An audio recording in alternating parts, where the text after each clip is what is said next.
Hello, in this video I will show you how to install Chat GPT widget on BLACKVIEW Tab 12 Pro. So you have to start with opening your Google Play Store, and now click on search bar and type in Wally AI and click search. And now click install. Now you can click open, and now you can click this button to skip introduction, and then click open permissions, and now select AI assistant and click here to allow this app to display over other apps, and then click back and click back again, and now click start.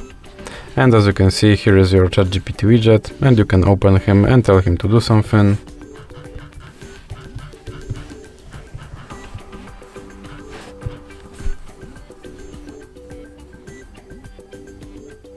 And as you can see, he responded.